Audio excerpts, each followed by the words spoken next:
Ngayon, eto tayo. Kay Topacio na, mga bossing. Attorney Topacio, since puro kayo Topacio, eto na nga. Umuwi sa Pilipinas. Ayan. No, nakidnap yung kliyente ko. Puro nakikidnap yung kliyente No, pakinggan ho natin. No, mukhang pagod ng mag-explain si Topacio. Oh, pakinggan ho natin kung ano yung mga sasabihin ni Topacio at kung paano niya po idedepensa ang kanyang kliyente. Ito po nga nandito na po sa Pilipinas si Representative Teves, ano pong ating gagawing mga hakbang? Ngayon na siya ay lalapag na rito sa Maynila, syempre po kami naman pong nasa defense team niya ay handa naman po kami. Laging handa di ba? Laging Boy Scout si Topacio Oh. Gaano kayo kahanda? Kung handang-handa kayo, bakit hindi niyo pa Tebes, uwi ka na. Kayang-kaya namin 'to. Maning-mani sa amin 'to. 'Di ba? Ganoon. Ang isang lawyer na handa, baka sabihin mo pa, hindi, wag kang magtatago. Siya pa mismo magsasabi, mag-stay ka dito, panalong-panalo tong kaso na to. Bakit hinayaan na mag-stay doon sa sa Timor-Leste? Tapos ang dinahilan, politika, pinupolitika ng gobyerno ng Pilipinas. 'Di ba? Kung ako ho ay lawyer, ang sasabihin ko doon sa kliyente ko, hindi, dito ka lang. Harapin natin to. Tatapusin ko agad to. No? Handa ako dito dahil kita ko at alam ko lahat ng istorya at alam ko kung paano ka idepensa.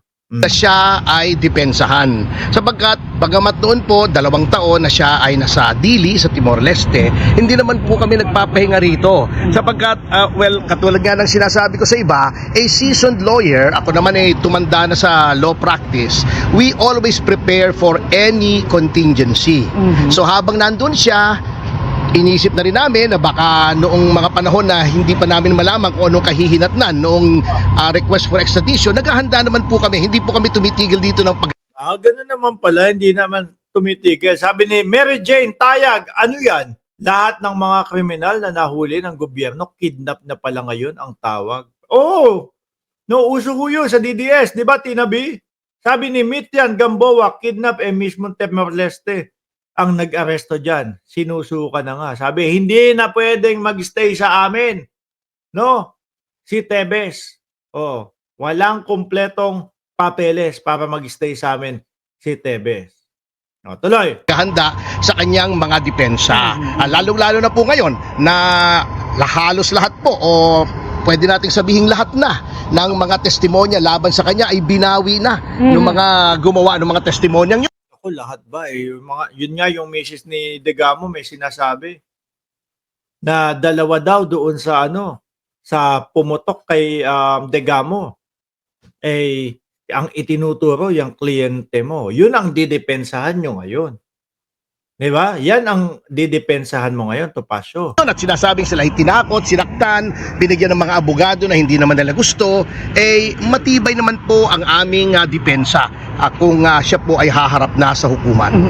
Attorney, ano pong reaksyon ng mother po niya matapos yung makitang nakaposas, pati po naka-chain yung paa ni Representative Teves? Siyempre po, kahit naman sinong ina, mababasag po, madudurog ang puso. Hindi, yun, totoo naman ho yun, mga kababayan. Kahit na ganyan, siyempre, kahit na sino ang anak mo, kahit salbahe ang anak mo, kahit nagdodroga ang anak mo, anak mo pa din yan.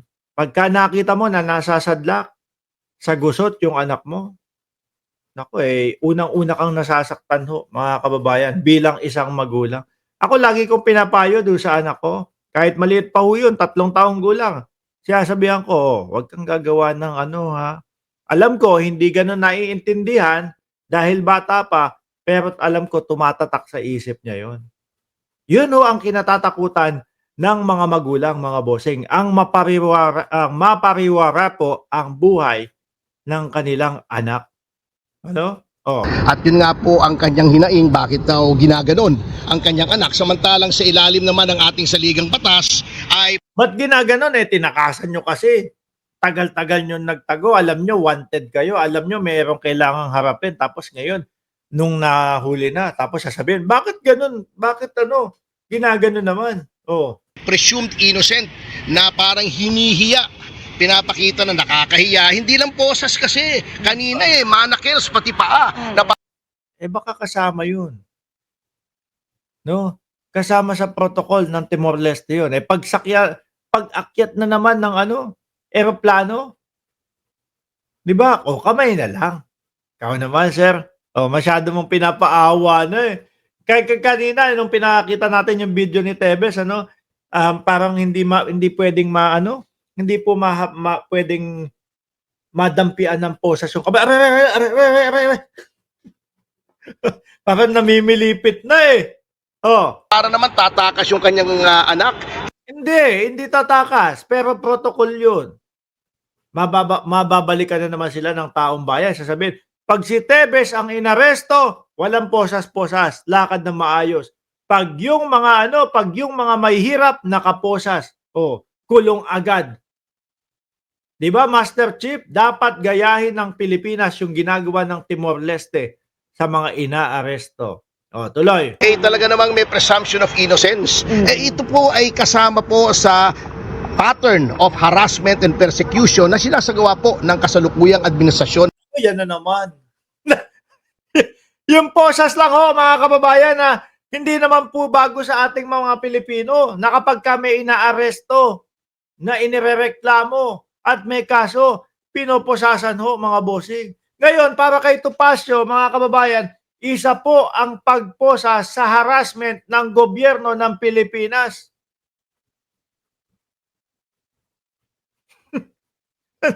Ano nangyari doon? Simula bata pa ako, mga kababayan.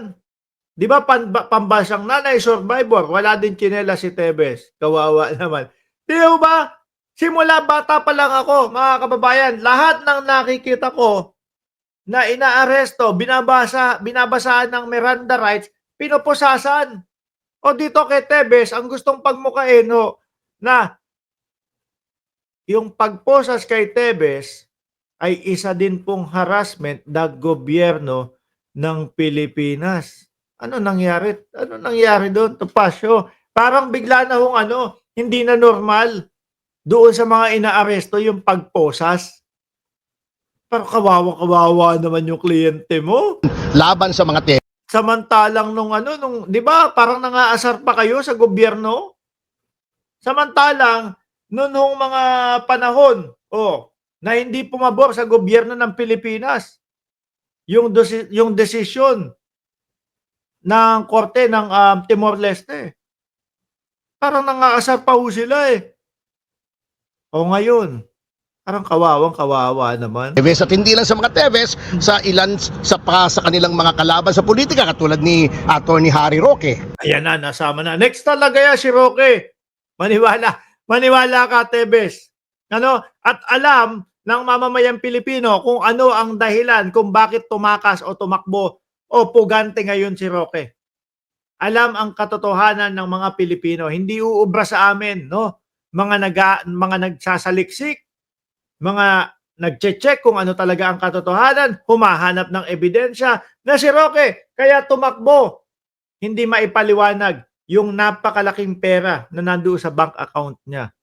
Nakonektado daw sa Pogo. Kaya tumakbo. Na ngayon, nadagdagan ng kaso, human trafficking. Lalong hindi na uuwi.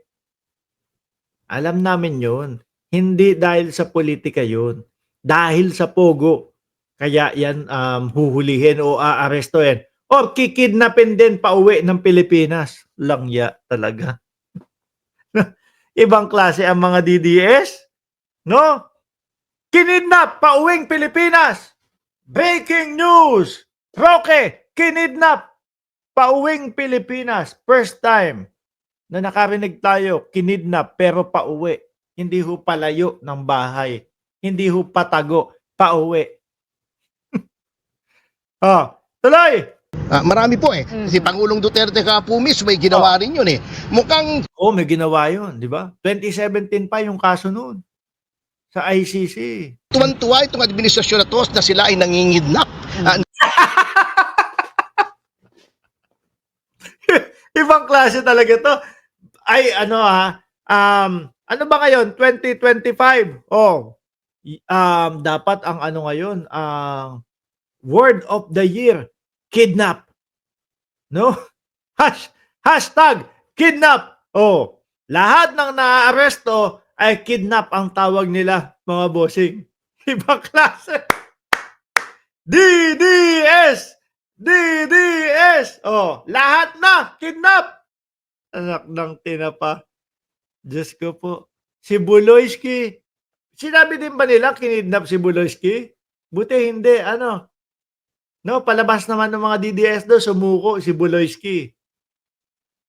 Si Buloyski, sumuko, no? Hindi hinayaan na magkagulo-gulo. Pero ang katotohanan, no, si Torre nandoon na sa kabilang ano, nasa kabilang pader na doon sa KOJC. Kaya lumabas na si Kibuloy. Si dating Pangulong Duterte, kinidnap. Oh, eto si ano, kinidnap din. Oh, hashtag na natin. Word of the year, kidnap. Tapos by DDS. Ibang klase kayo. Na may muwersa na dalhin kung saan-saan ng mga tao at parang tuwan-tuwa pa sila. Dalhin kung saan-saan. Si Duterte, siyempre may warrant of arrest galing sa ICC. Doon talaga pupunta sa ICC yon. Oh, eto naman, di ba? Si Tebes. Mayroong kailangang harapin sa Pilipinas o inuwi ng Pilipinas. Ang Pilipinas ba kung saan-saan para sa isang mamamayang Pilipino? Hindi.